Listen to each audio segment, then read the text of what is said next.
The waiting game continues for Kyler Murray's ankle. Should the Cardinals just rest him this week against the 49ers? We're going to debate that. Rodney Hudson could return, the spine of the Arizona Cardinals offensive line.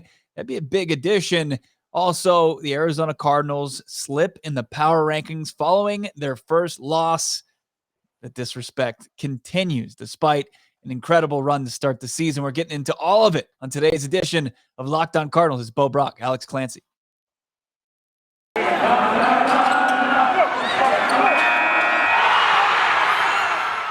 You are Locked On Cardinals, your daily Arizona Cardinals podcast.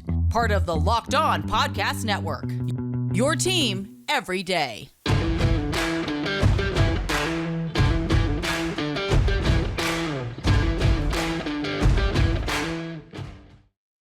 What's going on? Rise up, Red Sea, Bo Brock, Alex Clancy, Locked On Cardinals. Make sure you're following along on Twitter at Locked On AZCards, at BOBRECK, Bob Brack. Easiest way to find me on Twitter, and of course at Clancy's Corner.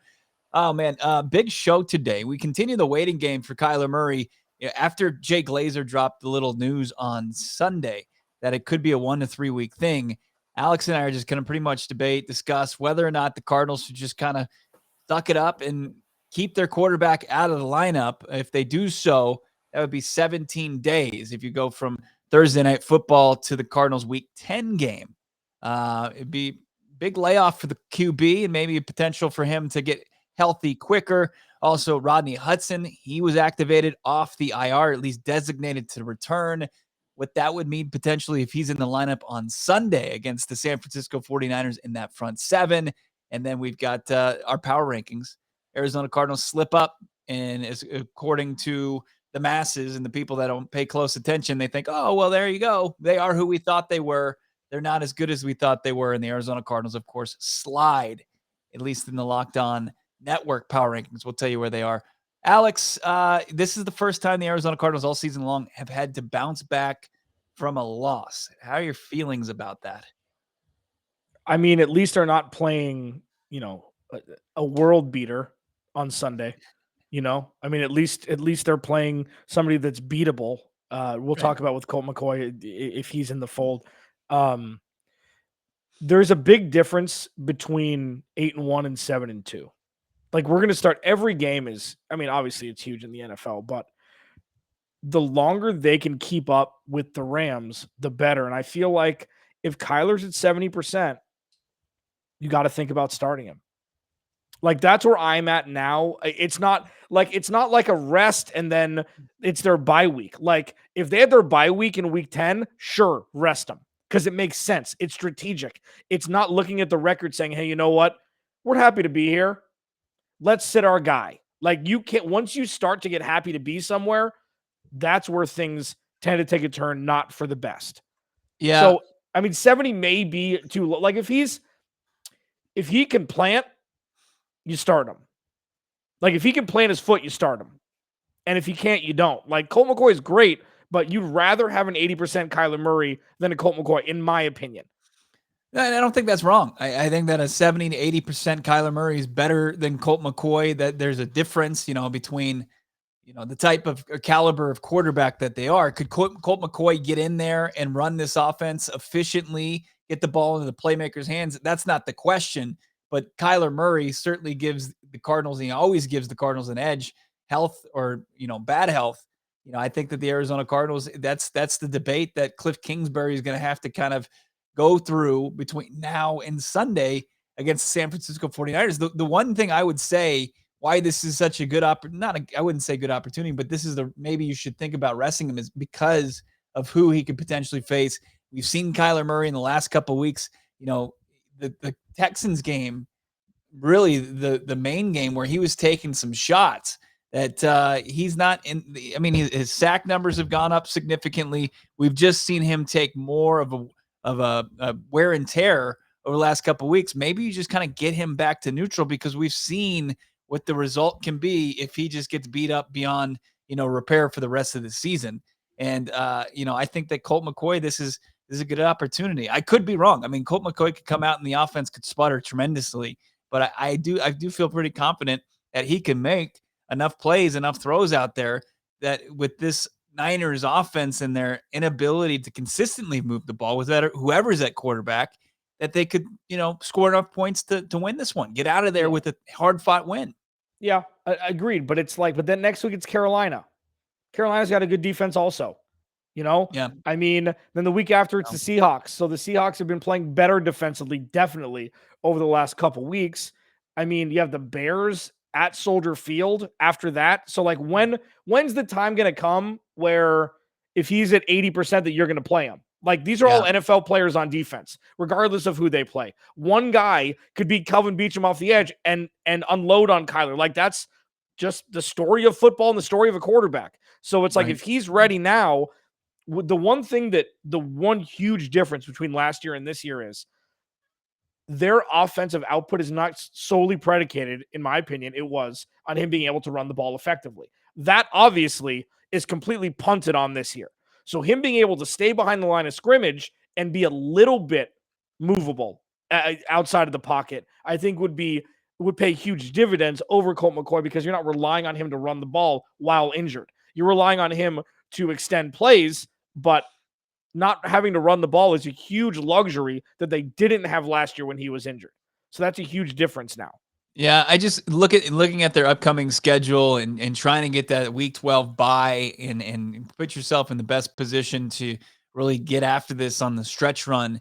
I just think that this is the ideal week for that against the Niners team where you think, hey, we can go on the road and as far as what the Cardinals thought process is and get our backup quarterback in a position to win this game. Man, it's going to be interesting to see what they do. The biggest thing is, it could be with Rodney Hudson back in the lineup, returning from a rib injury. Could he be a guy that no matter who's under center in the shotgun for the Arizona Cardinals, could that give them enough boost, whether it's just protecting whoever's the quarterback and getting the ball and having enough time into the playmaker's hands and opening up enough rush lanes. We saw Rodney Hudson against this Niners team, and we saw what the offensive line looked like before he exited, and then what it looked like afterwards. And it's a completely different group. So that should be, something hopefully he can get back in week 9 for this game. But that's not something that's 100%. I don't know, man.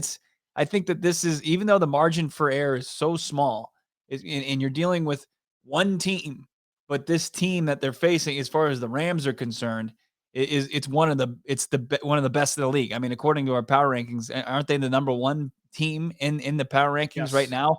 People are high on the Rams, even though they've beaten nobodies the last 3 weeks. Well, and just one last thing on top of all of this, what a big flex it would be to be like, you know what? You're not important enough to play Kyler against. We're not worried about you. Steve, you know what? Because the 49ers deserve all of it. They deserve all the noise, all the smoke, all of everything, because they are the worst fan base in the NFL. The worst. They make Philly fans look like they don't eat excrement after winning the Super Bowl, which is what happened. I couldn't believe like some of the comments from Packers fans after they stole one from the Arizona Cardinals. They were gifted a win because of the obviously the bad play at the end of the game. Yeah. They're like, well, maybe the Packers are just better. It's like, hey, you know what? When JJ Watt says it, it's a lot better when you say it, because you just sound like an idiot. The Cardinals are in prime position to tie or win that game. They just made a bad play. And Aaron Rodgers wasn't that great in that contest either. And they're like, well, look at what Aaron Rodgers was able to do down so many big playmakers. The thing is, also that's like you can bury the Niners with a win this week. Like you could send them to 3-5. They get an easy win in week 8. You could send them to 3-5, and that would be huge. I mean, do you want to keep your foot on the gas pedal? That's another thing to take in consideration, to where you can make it keep it a 2-team race. I think that's something also to look into. Bo Brock, Alex Clancy here, Locked On Cardinals. Thanks for making us your first listen. Make sure you're following along on Twitter at Locked On AZCards. Over 1,500 subscribers on our YouTube channel. Thank you so much for everybody that subscribes and tunes in and views us every day. They're in the chat when we post a video, usually at 10. We appreciate everybody kind of hanging along with us this week, as we've kind of had some weird times this week. But all those who've been the Locked On Cardinals faithful, a big thank you to you in every day that you guys tune into our podcast. It's a real upside for us, Bo, isn't it? Oh, wow. Unbelievable. It's a real upside for our lives. That's a pro move. because this episode's brought to you by Get Upside. Anybody who drives, anybody who buys gas, they need to know about this app. You have an opportunity to get some free money, and you're not going to take it. Listeners are making up to 25 cents for every gallon of gas every time they fill up using the Get Upside app. Just download the free Get Upside app, the App Store, Google Play right now. Use the promo code TOUCHDOWN and get a bonus 25 cents per gallon your first fill up. That's 50 cents cash back. Don't pay full price at the pump any longer. Get cash back using Get Upside. Just download the app for free. Use the promo code TOUCHDOWN. Get 50 cents per gallon cash back your first tank. Some people who drive a lot, they're making upwards of $200-$300 a month in cash back, and there's no catch. The cash gets added into your account. You can cash out anytime. Bank account, PayPal, e-gift card for Amazon and other brands. Just download the free Get Upside app using the promo code TOUCHDOWN. Bo Brock, Alex Clancy, Locked On Cardinals. Could the Arizona Cardinals make the move to sit their franchise quarterback, Kyler Murray, a guy who Alex and I discussed on the trade deadline special? You can check it out on the Locked On NFL YouTube. You know, Kyler Murray, MVP favorite. What would he have to do to win the MVP? Obviously, like the Cardinals, his main competition is the Rams and Rams quarterback Matthew Stafford. I was put in a position to tell the audience why Kyler Murray deserves the award, where I think right now Matthew Stafford should be the front runner, but I don't believe that it's like a given that he's going to win it. I mean, we're talking about week 9 right now. A lot can change between now and then. And Matthew Stafford, as I pointed out, has benefited from playing the Texans, from playing the Lions, and playing the Giants. Just putrid teams, at least defensively. And he's feasted on those teams the last couple weeks. Yeah. You know, the Rams have a really good offense. No, they're more segmented, obviously, because Matthew Stafford's more of a traditional quarterback. Darrell Henderson has proven to be an RB1 when healthy. Sonny Michel was a nice little acquisition to back him up. Cooper Kupp is the best wide receiver we've ever seen, apparently, through 8 weeks. And, you know, they've got an improved offensive line from last year. It was necessary with Matthew Stafford coming in. Their defense is their defense. You don't know what their defense is. It could be 2 picks and 2 sacks, or it could be giving up 40 points. We have no idea what their defense is going to show because it's so top heavy. They traded for Von Miller, who's 100. So right now, though, I think that Matthew Stafford is the MVP. Just because of who they've played through 8 weeks, it doesn't matter. If the season ended today, Matthew Stafford would be MVP. Right. Maybe Dak Prescott would be, but I feel like Matthew Stafford is a better story right now than Kyler Murray because Kyler is still he's a little younger. Like Matthew Stafford versus Dak Prescott, Matthew Stafford wins. Dak Prescott versus Kyler Murray, Dak Prescott wins because it's the Cowboys. And that makes sense. I mean, it doesn't make sense because the Cowboys have been relevant forever for no reason because they bring in the TV dollars. But to your point, I think Matt Stafford's MVP. I think you're right. Like it's by a hair. And if the Cardinals would have won on Thursday, we'd be saying it was Kyler Murray. Right. That's how tight it is. I think Kyler Murray's MVP status, it took a knock on Thursday. Obviously, he had the 2 picks and 1 crucial, regardless if you want to say, hey, that's AJ Green's fault. Voters aren't going to have that in their thought process when they're voting at the end of the season. And then also the ankle injury. I mean, that's his inability. If he can't get on the field, you know, that's gonna crush his chances as well. Well, Matthew Stafford is basically going back and he's getting clean pocket after clean pocket and a true like good job on the Rams offensive line. Like good for them. Like they are absolutely making life for him easy. And as you said, guys like Cooper Kupp are eating on a weekly basis at an unbelievable clip. I mean, the guy's averaging 21 fantasy points a game. That's absurd.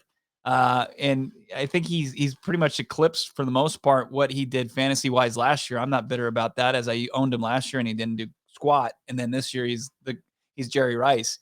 But the one thing I will say, I mean, he might be the front runner right now, but Kyler Murray won the last battle. Like he was way more impressive than Matthew Stafford. Like, and Rams fans won't admit that. National media types won't admit that. And that's the game that they want to forget.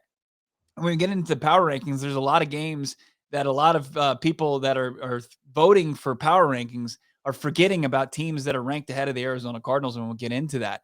But including the Dallas Cowboys and Dak Prescott. But, you know, it's going to be so key for Kyler Murray to get healthy. And it'd be interesting to see which way the organization is leaning. We're going to hear from Cliff Kingsbury today as he talks to the press during his weekly media just press conference. And then we'll even see if they march Kyler out for his normal Wednesday talk with the press as well.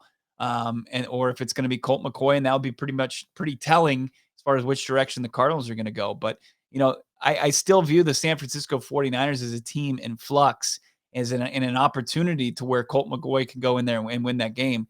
And I think, it's also something that's not brought up enough that Thursday night, the Arizona Cardinals were on their third center.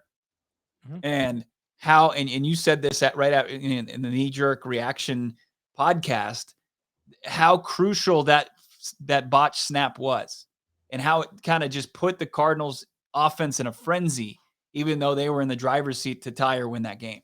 Yeah, it made them burn one of their 2 timeouts. They were down to 1. And then with the AJ Green play, if they had 1 timeout in their pocket, you could have run the ball there. You could, mm-hmm. The whole playbook was open, first and goal from the 11 with, 14 seconds left. Yeah, no, you're right. But I mean, people win games with backup offensive linemen all the time. Like the conversation now is the Cardinals can actually use that as a reason that they're only 7-1 and not 8-0. Those are things that we're just not used to talking about, because it's the offensive line usually has been an issue with a bunch of other crap. Now it's like we're just nitpicking little things. Yeah, the dude didn't run the right route or what didn't know the ball was getting thrown to him after playing 7 games with a quarterback. That's not an original story. That's just something that happened. And yeah, he's a veteran, but still, the storylines that we're talking about have shifted dramatically. We are severely nitpicking compared to what we were doing in 2018 when we were like, how long were they on the field for the first half? 5 minutes and 22 seconds. How can you gauge anything offensively if that's all they were on the field for? So things have shifted. These are champagne problems compared to what we were dealing with before with the Cardinals. But still, there's a lot of work still to do.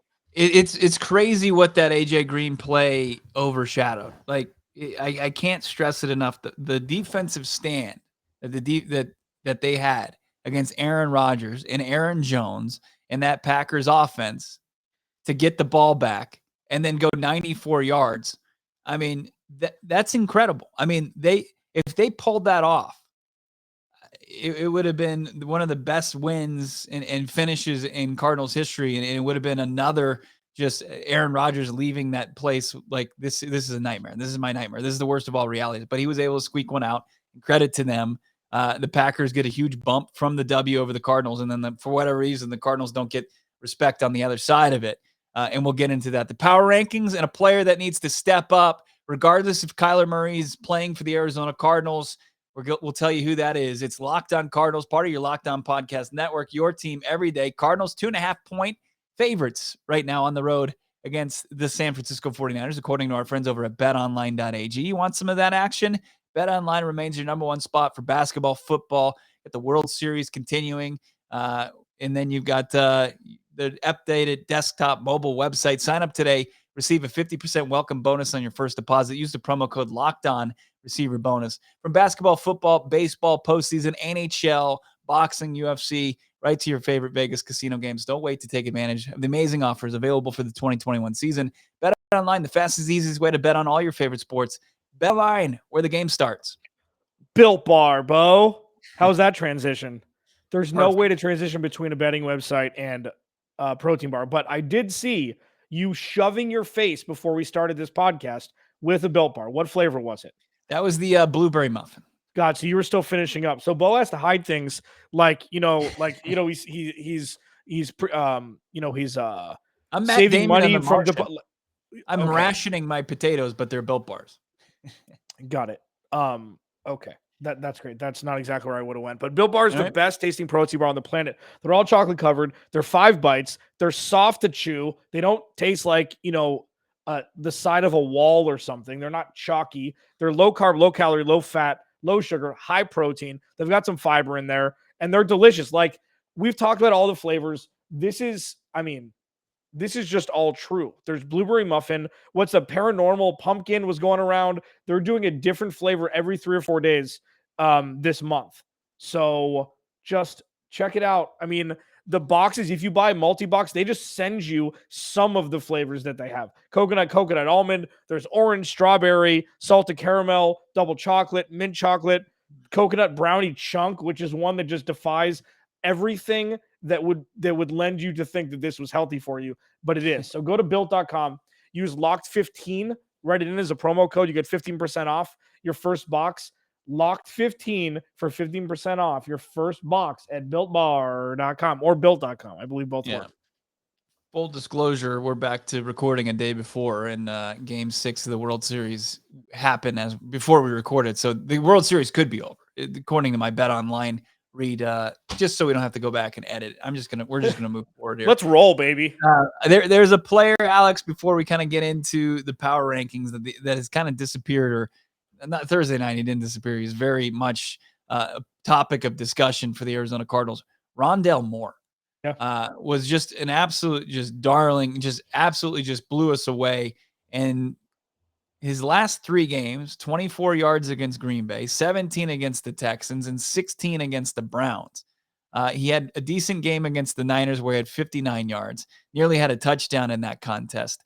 And then you had a game, he was quiet, basically disappeared against Jacksonville.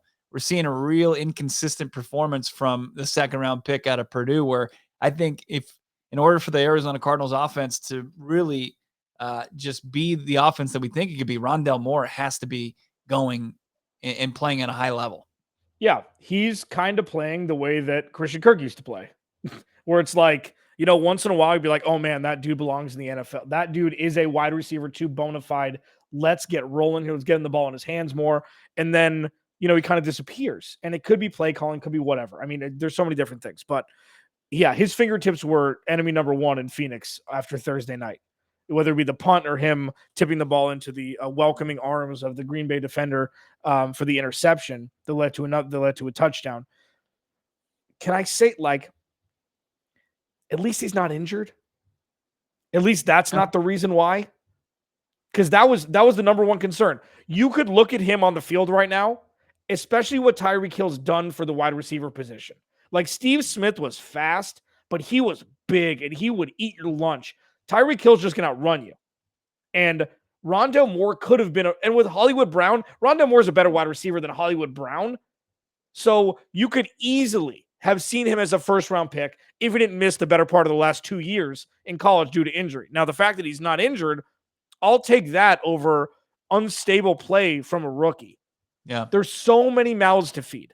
And we'll see the last 9 games of this season is going to be Christian Kirk or Rondale Moore. Who's more important?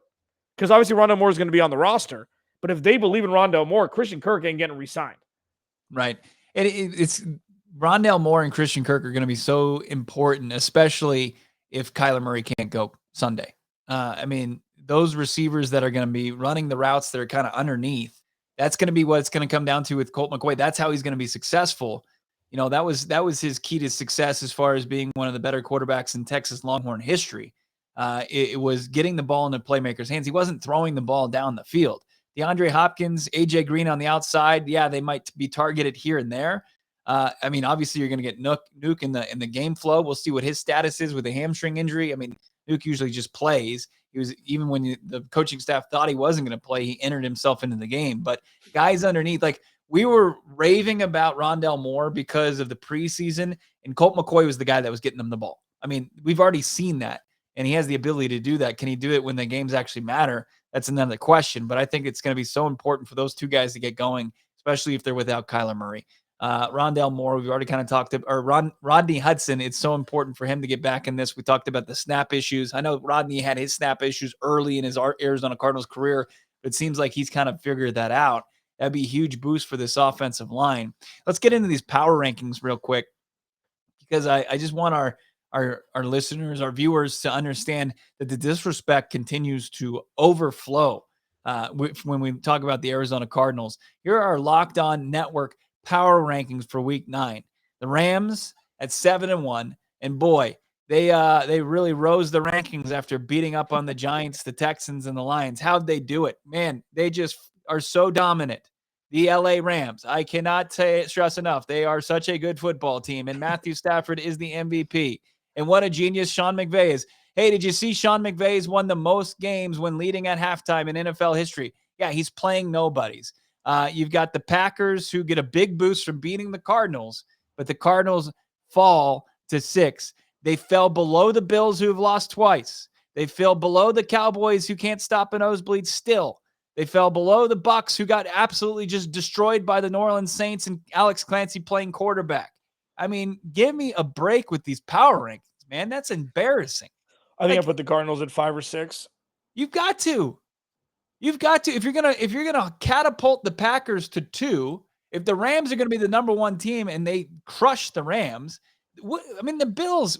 What's been the most impressive win for the Bills this season? The Chiefs, and the Chiefs stink this year. They can't figure it out. Yeah. I mean, give me a break. And the Cowboys win over the Chargers. I like that. I thought it was a good one. The Chargers, though, have been pretty inconsistent all season long. Mm-hmm. They show like they could be a top 5 team, and then they lose to some teams that they shouldn't lose to. Most recently, they did, and then they crush the Ravens. And then the Bucs. I mean, they're not at full strength. Like right now, the Bucs aren't a better team than the Cardinals. They just aren't. I mean, if you're doing your power rankings for the end of the season, that's fine, but we're not. I mean, this is week 9 power rankings. Yeah, and it's crazy to think that the Cardinals score a touchdown there. They're number 1. Yeah, they don't move. Yeah. But then they slip, and they're like, guess what? I knew it, because people want to say, "I told you so." They want to say, "I told you so." Yeah. Most people on the East Coast were asleep before that game was over anyways. Why would you ever live on the East Coast if you're a sport? Ever. I don't know. I don't understand. You know what? I'd love to do? Wait till 10:30 to watch basketball at night. Let's do that for the majority of a season. Absolutely. Stupid. It is. I agree. I completely disagree with this. I mean, how can you in your right mind put the Bills at 3?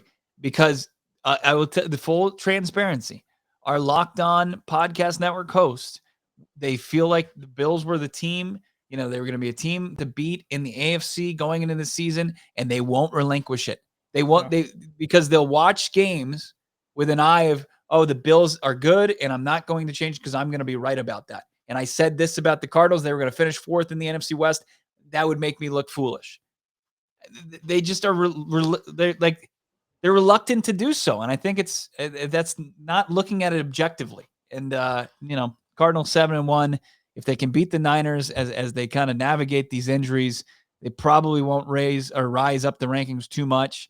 Teams like the Bucs and the Bills have shown that, and I think the Packers too, if the Packers take an L here pretty soon, that it's going to take a couple of weeks of them underperforming for people to really open their eyes to it. But the Cardinals, it takes 1. Yeah. And the people see Devontae Adams out. Cool. Nobody knows who Allen Lazard is. That doesn't play fantasy football. Let's be honest. So the fact that Allen Lazard was was David Bakhtiari out also? I don't even know. Yeah. So he was. He's coming off the IR soon. Yeah, right. So, but the Cardinals mid-game had a bunch of people out. Yeah. Also. So, it wasn't like the Cardinals were 100% full strength. They'd already lost J.J. Watt. Yeah. Who cares? But here's the thing, though. You got to earn the national respect, and the Cardinals have been a dumpster fire the majority of their existence on this planet. So save the Larry Fitzgerald years, save the Super Bowl run. Chris Collinsworth said it was the worst team to ever make the Super Bowl. And then, the Bruce Arians years. Do you blame national media for thinking this way? It's like the Browns. It's the Browns' fault 2 years ago for why the Cardinals aren't getting the respect. Because everybody was all in on the Browns. I feel like when the Browns started to turn the corner, and they got their own problems right now, but when they started to turn the corner after they drafted Baker Mayfield and they kind of became a darling, people were ready to anoint them. They wanted to. They were kind of like the lovable losers and like, hey, this was going to actually happen. There's more of an indifference with the Cardinals, to where they don't really, no matter what they do, they're just going to make, no matter what they do this way or that way. I'm just going to keep them. They can't reach this level, and they can certainly bottom out, but they can't reach this. They've got to do a lot to change my opinion if they can reach, the top tier, which they are. They're one of the top teams in the NFC, if not in the NFL. But we'll see. We'll see how good of a team they are overall. Do you think it's a smart move for the Arizona Cardinals to potentially bench Kyler Murray, let him rest up, get 17 days of rest since Thursday Night Football, and be ready for Week 10 potentially, and start Colt McCoy? Or you start maybe a not 100% Kyler Murray against the San Francisco 49ers? One final thought. We talked about this. The Cardinals are playing 2 teams for the rest of the season that are over 500 right now. Think about that. 2 teams that are over 500 out of the next 9. So maybe that goes against everything I said. Well, maybe you have some wiggle room. Carolina's better than the record. Seattle's better than their record without Russell Wilson. San Francisco's it's going to be daunting regardless. But you think that if he's 75 or 80%, you start him? I don't think you do. You don't. Oh, so you don't. No. So you ride with Colt McCoy. Yeah. I think you let us know in the comments here on the YouTube show. Of course, hit us up on Twitter at Locked On AZCards, at Bob Brack, at Clancy's Corner. We're going to be talking about this more tomorrow. We're going to catch up with our guys from Locked On Niners, our guy Crocky, and of course, Brian Peacock. Can't wait to do that. See if they're drinking the Arizona Cardinals Kool-Aid, or if they're still kind of hesitating. But big matchup on Sunday, and a lot to kind of figure, a lot of questions to answer before now and then. Make sure you're tuning in each and every day. It's free across every platform. Locked On Cardinals. It doesn't cost you a dime. You have to listen to us drone on about a couple sponsors, but it makes it free for you, and makes it makes it fun for us, and we can continue to do this and spend time on this podcast and talking to you fine people. Alex, Bo, Locked On Cardinals. We'll talk to you mañana. Enjoy the rest of your Wednesday. Talk to you then.